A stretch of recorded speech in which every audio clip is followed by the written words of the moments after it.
Hello everyone, welcome to JPIS platform. I'm Vinay Rajput and today I'm going to discuss about very important biology concept that is known as cellulose. Cellulose digestion, cellulose की पाचन क्रिया. It is possible in human beings? No, it is not possible in any metazoans. It is not possible in any higher animals. It is possible because of the symbiotic association between different organisms, different bacteria, different protozoans. That's why cellulose is going to be digested, and digestion of cellulose is possible in higher metazoans like camel, like cow, like buffalo, like no kettles.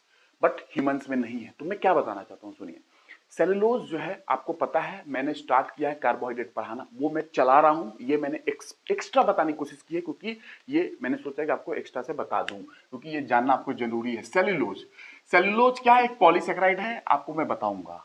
ठीक है, polysaccharide है. Starch भी polysaccharide है, cellulose भी polysaccharide है, chitin भी polysaccharide है, inulin भी पॉलीसेकेराइड है, हेमिसेलुलोज भी पॉलीसेकेराइड है. आपको पता चलेगी. मेरी लेक्चर देखते रहिएगा जो मेरी बायोलॉजी की आ रही है. यूपीएससी और पीएससी के हिसाब से मैं पढ़ा रहा हूं. जस्ट मैं एसएससी की लेवल कवर नहीं कर रहा हूं वहां पे कि सिर्फ फैक्ट्स बता दूं. एसएससी के लोग देख सकते हैं, उनको तो मिल ही रही वो चीज, आपको कॉन्सेप्ट मिल रहा है वहां पे.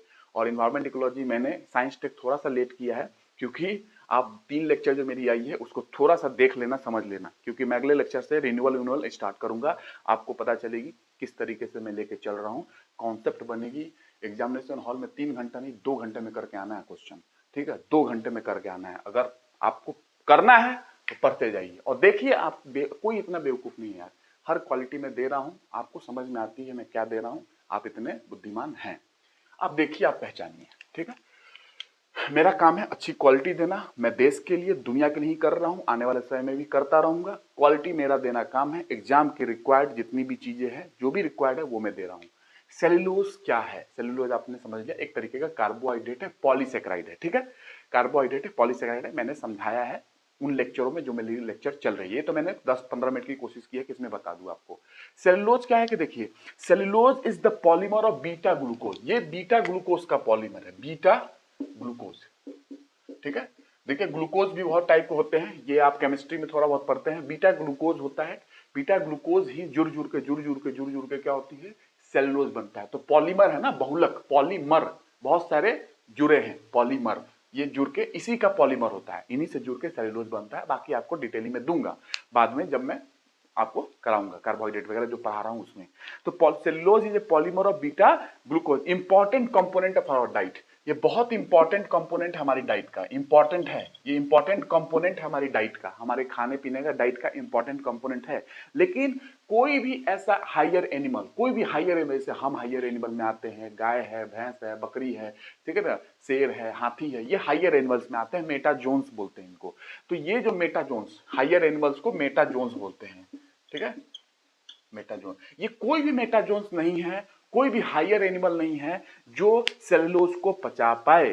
सेलुलोज खुद से वो नहीं पचा सकता है, खुद से नहीं पचा सकता है क्योंकि हमारे पास सेलुलोज को डाइजेस्ट करने वाला एंजाइम्स ही नहीं है. हमारे पास सेलुलोज डाइजेस्टिंग एंजाइम्स हमारे पास नहीं है. कोई भी मेटाजोन्स में, हायर एनिमल्स में, हमने एग्जांपल दिया, हायर मतलब हाइयर एनिमल्स, मतलब हम विकास के क्रम में देखें तो सबसे आगे कौन है? जैसे ह्यूमन बींग्स हो गया, प्राइमेट्स हो गए, है ना, कैटल्स वगैरह हो गई, गाय भैंस बकरी, ये सारी चीजें हो गई, हाथी हो गया, शेर हो गया, बाघ हो गया, हिरन हो गया, ये हाइयर एनिमल्स में. ठीक है, उन्हीं को मेटाजोन्स. ये कोई नहीं पचा सकता है, खुद से इटसेल्फ नहीं पचा सकता है क्योंकि इनके पास, हमारे पास एंजाइम्स नहीं है सेलुलोज को पचाने के लिए. ठीक है, लेकिन सेलुलोज चाहिए, बहुत इंपॉर्टेंट कंपोनेंट है हमारे डाइट का. सेलुलोज चाहिए लेकिन सेलुलोज हम पचा नहीं सकते हैं. ठीक है, समझ में आया. We do not have enzyme to break beta linkage. हमारे पास, सही बात में पूछो तो बीटा, ये जो बीटा लिंकेज है ना, बीटा लिंकेज के थ्रू जुड़ के बना हुआ है सेलुलोज. बीटा बीटा बीटा जुड़ते गया ग्लूकोज और सेलुलोज बना. तो जो बॉन्डिंग हुई है ना, लिंकेज है ना, बॉन्डिंग, उसको तोड़ने के लिए एंजाइम चाहिए, वो नहीं है हमारे पास एंजाइम. कोई भी मेटाजोन्स में एंजाइम नहीं है. ठीक है, तो सेलुलोज हम पचा नहीं सकते. जिन्होंने भी बताया होगा पचा सकते हैं, कृपया कर डिलीट कर दीजिएगा इस चीज को. ठीक है, सेलुलोज पचा नहीं सकते. ठीक है, बात मान के चले. I am very much qualified in chemistry portion. मैं आपको सिर्फ बायोलॉजिकल व्यू दे रहा हूं, अदरवाइज केमिस्ट्री में मैं अगर डिटेलिंग बताने लगूं तो फिर आपको लगेगा कितनी बड़ी दुनिया है. बट राइट नाउ जस्ट आपके एग्जाम के लिए मैं आपको बता रहा हूँ कितना आपको पता होना चाहिए, ठीक है। तो कोई भी एनी अदर हायर एनिमल ले लो, कोई भी हायर एनिमल ले लो, कोई भी हायर एनिमल मेटाजोन ले लो, if any other higher animal is going to digest cellulose, अगर कोई ऐसा एनिमल है जो डाइजेस्ट कर पा रहा है सेल्यूलोज को डाइजेस्ट कर पा रहा है, वो तभी हो सकता है जब सिम्बायोटिक एसोसिएशन हुई, कुछ गठबंधन किया गया है किसी के साथ। सिम्बायोटिक एसोसिएशन के साथ कोई एनिमल, हायर एनिमल सेल्यूलोज को डाइजेस्ट कर सकता है, लेकिन खुद से नहीं कर सकता है, कोई साथ में है उसके तब डाइजेशन करेगा। सिम्बायोटिक एसोसिएशन है, कुछ गठबंधन वगैरह की गई है, ठीक है, एनिमल के द्वारा।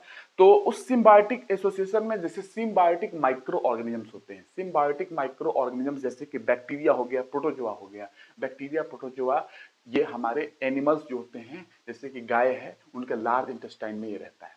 गाय में, जिससे कि लार्ज इंटेस्टाइन नहीं बोलो, गाय में स्टमक होती है, उनमें मैं बताऊंगा कहाँ पे होती है। तो गाय के पेट में ये चीजें होती हैं। तो ये एसोसिएशन है, सिम्बायोटिक एसोसिएशन। ये कुछ करेंगे और तब जाके सेल्यूलोज पचेगा। खुद से तो नहीं पचा सकती थी गाय भी, हम भी नहीं पचा सकते हैं, लेकिन गाय में क्यों पच जा रहा है सेल्यूलोज? क्योंकि उसके अंदर कुछ माइक्रो ऑर्गेनिजम्स हैं, जैसे प्रोटोजोआ और बैक्टीरिया, ये हैं। ये सिम्बायोटिक एसोसिएशन के कारण सेल्यूलोज हमारे गाय भैंस में पच जाता है, ठीक है। तो ये खुद से तो नहीं कर सकते, लेकिन किसी की सहायता से हो पा रही है, सिम्बायोटिक एसोसिएशन के कारण ये हो पा रहा है, ठीक है। रूमिनेंट्स की बात कर लो, रूमिनेंट्स जो जुगाली करने वाले जानवर होते हैं, रूमिनेंट्स,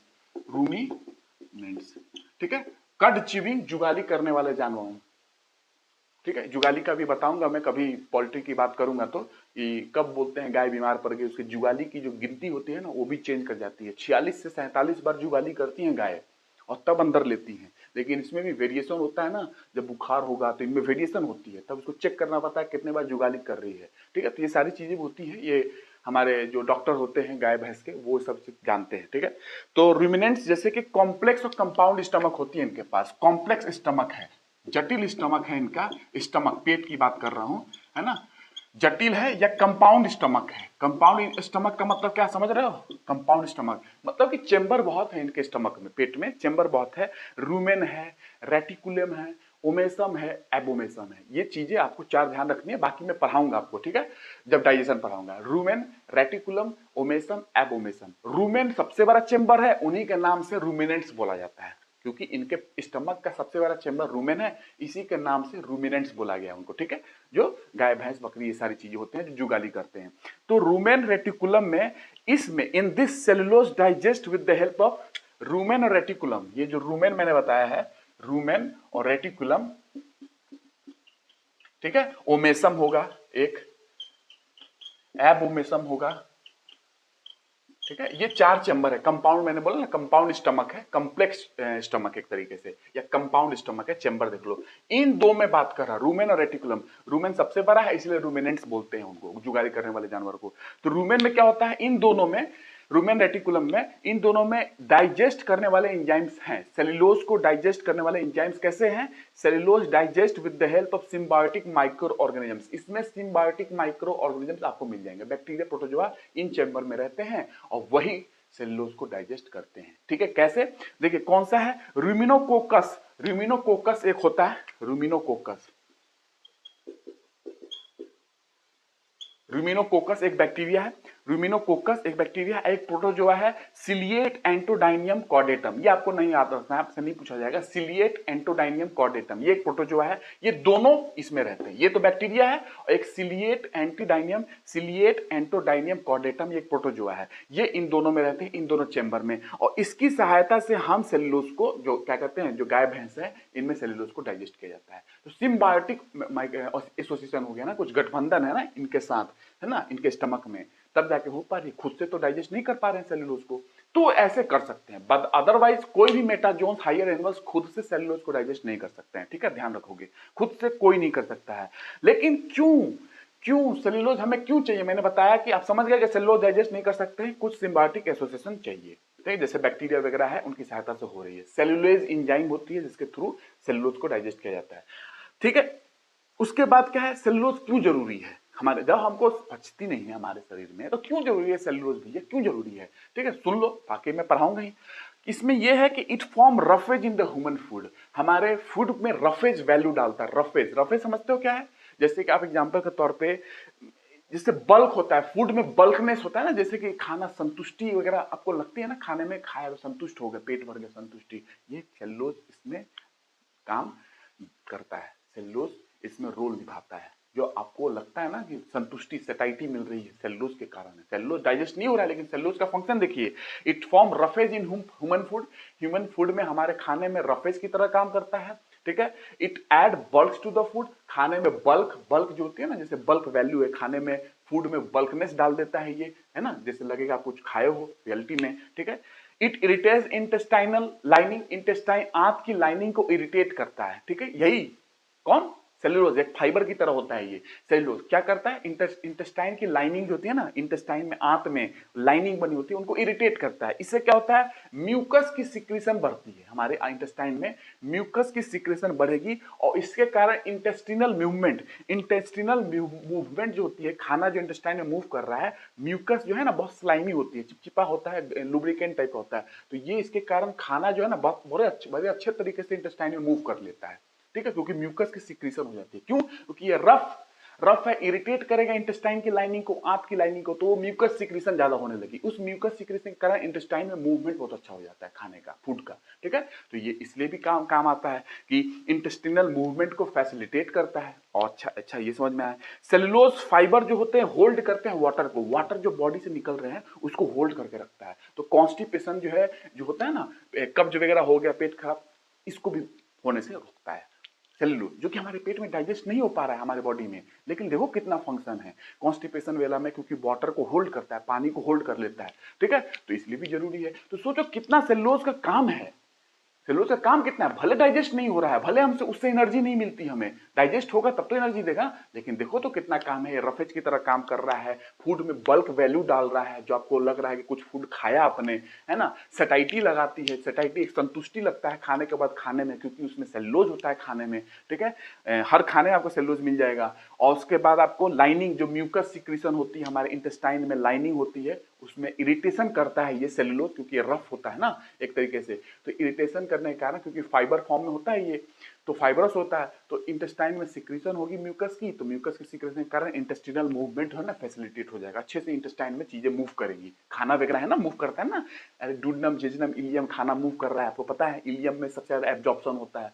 तो ये मैं बताऊंगा डाइजेशन में, चिंता नहीं करने का, अभी कुछ नहीं, सब कुछ पढ़ाऊंगा आपको, बस ये तो मैंने आपको सेलुलोज के लिए स्टार्ट किया है बताना, सेलुलोज समझ लो आप क्या है बॉडी में इसका।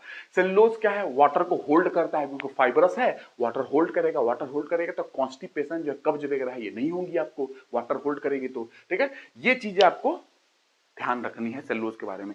सेलुलोज के कुछ कंपाउंड भी होते हैं, जैसे सिगरेट की फिल्टर होती है, सिगरेट की फिल्टर पता है ना, सिगरेट में क्या कहानी है, सिगरेट कहानी नहीं पता, पता होगी cigarette. With a cigarette in my hand, I felt like a man. With a cigarette in my hand, I felt like a man. ये लोगों की सोच है, और आपको पता नहीं कि एक सिगरेट आपकी लाइफ की कितनी मिनट कम कर देती है, किसी को पता है तो बता देना, एक सिगरेट आपकी लाइफ का कितना मिनट कम कर देता है, ठीक है। तो उसकी कहानी मैं अलग से बताऊंगा, सिगरेट के कितने हार्मफुल इफेक्ट है आपके बॉडी के एक एक पार्ट। मुझसे पूछ रहे हो कौन से पार्ट को सिगरेट खराब करता है, मैं कहता हूँ कौन से पार्ट को नहीं करता है, कौन से पार्ट, मुझे अगर पढ़ाने को बता दिया सिगरेट के बारे में, तो मैं इतना पोल खोलूं उसकी बॉडी पे इफेक्ट का कि आप सोच भी नहीं सकते हो, किसी पार्ट को नहीं छोड़ता है, किसी आंख हो, नेल्स हो, लिप हो, या चेहरा हो, या आपके स्वेट हो, हर जगह, आपके हर जगह पसीने से, कपड़े से बदबू आती है सिगरेट के, जो पीते हैं, जो बहुत ज्यादा लेते हैं, ठीक है ना, आप सोच नहीं सकते हो। तो सेलुलोज के कंपोनेंट कंपाउंड होते हैं, सेलुलोज का सेलुलोज एसीटेट, वो फिल्टर होते हैं ना, फिल्टर, जैसे तेंदुलीप का बनता है ना बीड़ी, उसी तरह सेलुलोज एसीटेट से बनता है क्या, फिल्टर होती है सिगरेट की बनती है, ठीक है। सेलुलोज एसीटेट हो गया, और उसके बाद कार्बोक्सी मिथाइल सेलुलोज होती है एक कंपाउंड, कार्बोक्सी मिथाइल सेलुलोज, इसका क्या काम है बताऊंगा। सेलुलोज नाइट्रेट होती है, एक्सप्लोजिव में यूज करते हैं, फर्टिलाइजर में यूज करते हैं, सेलुलोज नाइट्रेट, ठीक है।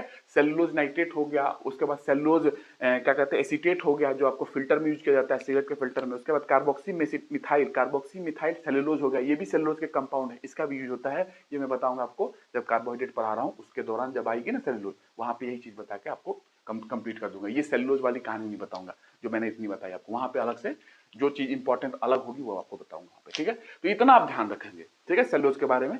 सेलुलोज पचा नहीं सकते हैं क्योंकि हमारे पास कोई भी एंजाइम्स नहीं है, कोई भी हायर एनिमल्स पचा नहीं सकता है सेलुलोज, तभी पचा सकता है जब सिम्बायोटिक एसोसिएशन है, चाहे वो बैक्टीरिया हो चाहे प्रोटोजोआ हो, उसकी सहायता से बच सकता है। बाकी खुद से नहीं, ठीक है। कुछ लोग कहेंगे वर्मी फॉर्म अपेंडिक्स वाली कहानी कि हमारे इंटेस्टाइन, हमारे पूर्वज में वर्मी फॉर्म अपेंडिक्स जो है ना, वर्मी फॉर्म अपेंडिक्स, ये फंक्शनल था, अभी फंक्शनल नहीं है, तो ये भी रीजन है। बाकी मैं इसका डिस्कशन डाइजेशन में करूंगा, सब कुछ डाइजेशन में डिस्कशन होगी इन चीजों की, ठीक है, जब मैं डाइजेशन लेके आऊंगा तो पाचन क्रिया।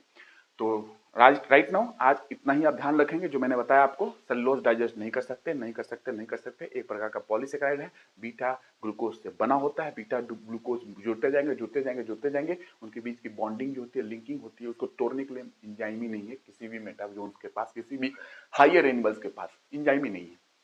तो ये ध्यान रखोगे। नेक्स्ट क्लास में आगे और भी बात करते रहेंगे। वीडियो को लोग जरूर देना इन चीजों को, जो स्टूडेंट है उनको बहुत जरूरी है इन चीजों के बारे में। बहुत लोग मुझसे पूछते रहते हैं सेलुलोज का बताइए ना, तो आपको इतना मिल गया, बाकी कार्बोहाइड्रेट के सीरीज में आपको मिलेगी, ठीक है। Thank you. आई होप मजा आ रहा होगा जो मैंने बताया है, और कोशिश यही है देश में सही नॉलेज दूं, हर किसी को सही नॉलेज दूं, गलत नॉलेज नहीं मिले, और मुझसे तो नहीं मिलेगी, इस बात की मैं गारंटी देता हूं। आप आईआईटी के प्रोफेसर से भी जाकर दिखा दोगे जो भी मैं पढ़ा रहा हूं, और ये किसी भी यूनिवर्सिटी में, आपको लगेगा कि यस आपने किससे पढ़ा है, ठीक है, क्योंकि मुझे पता है मैंने कैसे पढ़ा है और किस तरीके की अंडरस्टैंडिंग मेरे पास है, ठीक है। तो वो चीज आपको दिख रही है, तो आपका फायदा है इसमें। मेरा क्या है, मैं तो सब कुछ आपके लिए ही पढ़ के बैठा हुआ हूँ, ठीक है। तो थैंक यू, नेक्स्ट क्लास में मिलता हूँ।